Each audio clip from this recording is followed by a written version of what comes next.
Bonjour!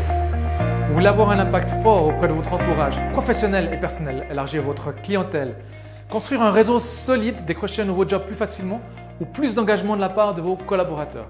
Dans cette vidéo, je vous présente 3 principes fondamentaux pour booster votre influence. Le succès et le bonheur sont fortement liés à notre capacité à construire des relations. Vous intégrez une nouvelle équipe, participez à un projet, vous vous présentez pour un nouveau job ou intégrez un nouveau groupe d'amis. Que cela soit dans votre environnement professionnel ou privé, la capacité d'établir rapidement des relations de qualité à un haut niveau de confiance est essentielle.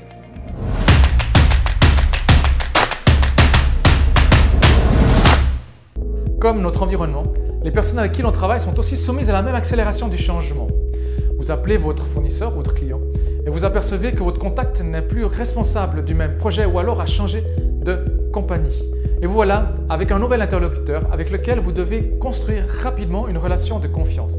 Alors quelle est la recette pour établir instantanément des relations de qualité?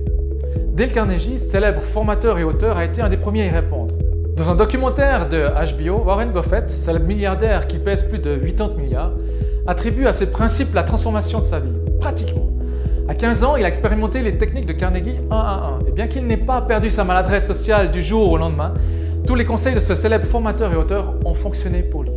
Quelques années plus tard, au début de sa carrière, il a suivi un cours Dale Carnegie qui l'a formé pour surmonter sa peur de parler en public et devenir un meilleur communicateur. Depuis, comme il aime le dire, il ne cesse de parler. Et à ce jour, le diplôme Dale Carnegie est le seul diplôme que Buffett a suspendu dans son bureau. Vous voulez avoir plus de succès? Améliorez votre leadership et tout ça en appliquant des techniques simples. Alors je vous encourage à commencer par les 3 principes clés qui vont suivre. Vous voulez plus de clients, plus d'amis, plus de charisme, des personnes qui vous respectent et qui vous écoutent? Alors suivez ce premier principe. C'est le seul des principes de Dale Carnegie qui mentionne les comportements à bannir. Ne pas critiquer, ne pas condamner, ne pas se plaindre. Ils sont tellement répandus qu'en les supprimant de votre vie, vous vous différencierez pratiquement de plus de 90% de la population. La première partie, ne critiquez pas, ne condamnez pas.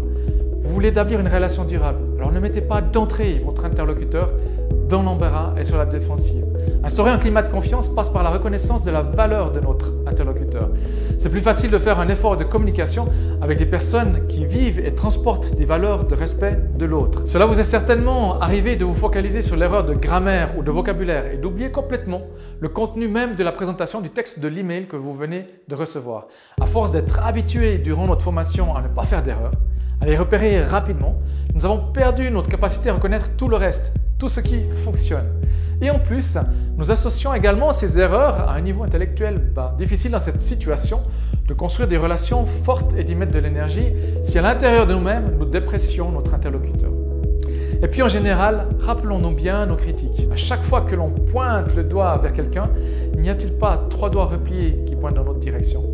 Autrement dit, lorsque je critique, je communique un défaut qui ne m'est pas totalement inconnu. Si avoir un esprit critique est important de nos jours et nous permet finalement de nous distinguer, ce principe nous ramène plus à la manière dont nous transmettons la critique qu'à la critique elle-même. Dans les situations où la critique est indispensable pour faire progresser, réfléchissons à la manière de la transmettre afin qu'elle ne mette pas notre interlocuteur dans une situation inconfortable et sur la défensive. Vous voulez être confiant et vous sentir à l'aise même dans les situations difficiles? Vous voulez que vos clients et vos collègues vous suivent avec respect et confiance?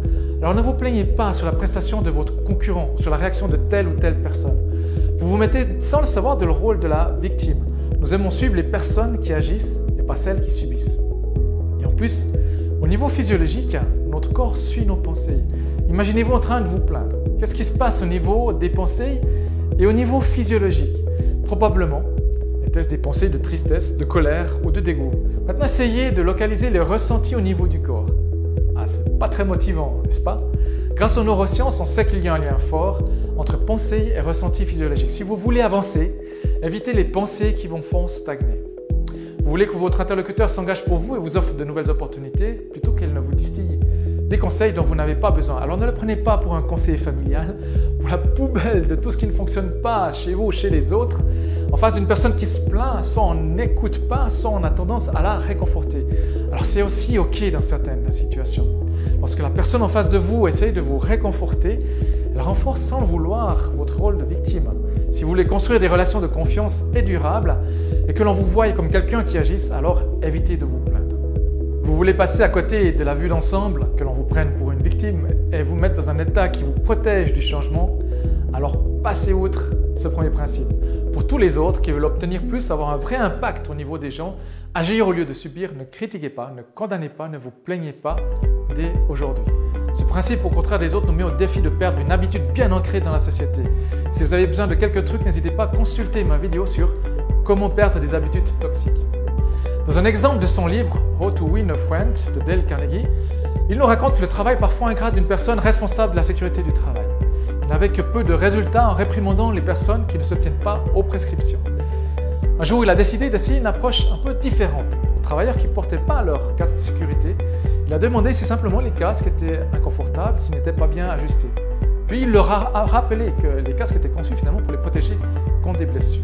Il en a résulté une conformité accrue au règlement, sans mettre les gens sous la défensive dans une émotion qui les mettrait plutôt dans un esprit de défi.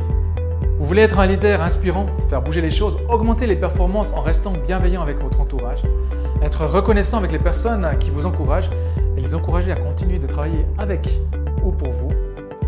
Alors apprenez à faire des compliments honnêtes et sincères. Pour certains d'entre nous, le mot compliment ne respire pas tout le temps l'authenticité. Difficile parfois de ne pas penser à une intention malveillante qui pourrait se cacher derrière un compliment mielleux. La précision sincère et honnête est importante. Elle crédibilisera votre message et le rendra authentique. J'aime bien reprendre la version originale en anglais qui dit « Give honest, sincere appreciation » où le mot « appreciation » signifie aussi estime, gratitude et reconnaissance. Ce principe est si puissant qu'il nous accompagne tous les jours dans le monde digital. Il est le garant d'interactions renforcées, l'indicateur du succès de la présence digitale. Le double clic d'Instagram, le pouce levé de YouTube ou de Facebook, partager un post ou donner un commentaire positif, tout autant de possibilités offertes pour renforcer les liens et vivre ce principe dans un monde digitalisé. Alors ne soyez pas un avare de pouces levés ou de commentaires. C'est un autre moyen de créer du lien avec vos amis et vos collègues. Vous voulez que les gens vous apprécient, qu'ils s'engagent et qu'ils aient de la reconnaissance, alors faites le premier pas. Un compliment sincère et honnête, c'est comme un feedback positif. Il nous encourage à reconnaître les qualités et les forces des personnes avec qui vous travaillez ou voulez travailler.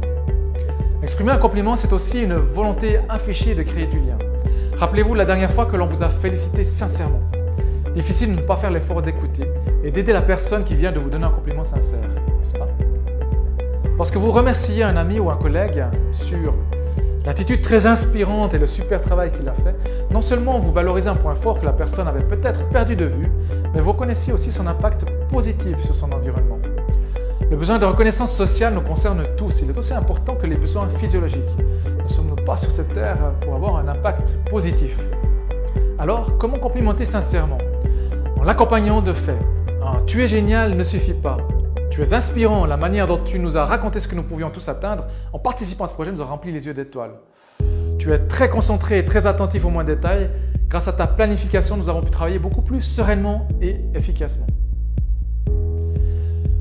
Vous voulez vous sentir plus à l'aise lorsqu'une personne vous remercie. Accepter un remerciement ou compliment n'est pas toujours facile.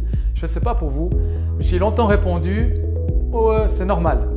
Aujourd'hui, je dis tout simplement merci. Merci à mon interlocuteur d'avoir fait l'effort que d'autres ne font pas de reconnaître mes forces, mon travail. Savoir complimenter honnêtement m'a permis de mieux reconnaître et recevoir à mon tour les compliments sincères. Alors dites-moi, quelles sont les forces du serveur qui vous sert votre café journalier, de votre chef, de votre collègue, de votre collaborateur? Enfin non, ne me le dites pas, dites-leur directement. En plus, ça leur fera plaisir.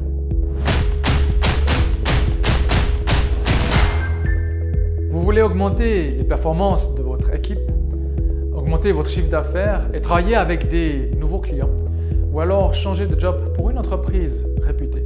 Réfléchissez à quel besoin répond votre offre. S'il y a un seul secret du succès, c'est la capacité d'avoir le point de vue de l'autre personne et de voir les choses sous son angle, aussi bien que sous le sien. Henry Ford. Qui n'a pas entendu enfant, mange ta soupe si tu veux devenir grand. Connaître ce que votre interlocuteur désire, c'est regarder votre proposition sous la perspective des besoins de votre interlocuteur. C'est le principe même de la construction des solutions gagnantes-gagnantes. D'accord, si je veux devenir grand, il faut que je mange la soupe. Une proposition de collaboration, un produit à vendre à un client, une amélioration de travail pour votre équipe, pour susciter un vif intérêt de la part de notre interlocuteur, réfléchissons d'abord aux bénéfices que pourrait avoir notre vis-à-vis. Qu'est-ce que la personne aime ou n'aime pas faire? Quelles valeurs l'animent? Quels sont ses challenges, ses attentes, ses peurs, ses désirs? Ça te dirait de manger ton plat favori et de passer un bon moment ensemble? Alors rejoins-nous demain pour faire une randonnée. On fera une halte dans ce restaurant où ils font ton plat favori. Vous voulez vendre plus de prestations, encourager des collaborateurs à participer à votre projet, alors parlez des bénéfices puis des avantages. Soyez créatif, pensez à tout ce que votre proposition amène comme bénéfice, pensez valeur ou création de valeur pour votre interlocuteur. Tu veux plus de visibilité et augmenter ton leadership? Rejoins-moi dans ce projet unique. Ou alors, soutenez l'économie locale et restez en bonne santé en mangeant mes produits 100% bio. Observez le marketing des grandes marques. Il nous rappelle l'importance de réfléchir également aux valeurs que nous pouvons transporter par nos propositions et par nos produits. J'aime bien ce principe car il place votre interlocuteur au centre et il nous oblige à réfléchir en termes de besoins pour nos clients, nos collègues et nos amis. Un petit truc encore pour faire un bon compliment comme pour convaincre. N'oubliez pas d'insuffler de l'énergie et de l'enthousiasme. Accompagnez vos mots de la bonne attitude. Vous verrez rapidement, si vous n'arrivez pas à mettre de l'enthousiasme, c'est probablement que vous devez retravailler un peu votre proposition. Ou alors tout simplement vous habituer à mettre un petit peu plus d'énergie dans votre message. Plus de succès et un réseau solide, c'est la promesse que nous donnent ces 3 principes clés de Dale Carnegie. Simples à retenir et qui sont comme une fondation pour établir des relations de qualité. Ne critiquez pas, ne condamnez pas, ne vous plaignez pas. Comme le dit Dale Carnegie dans son livre, si vous voulez récolter du miel, ne secouez pas la ruche.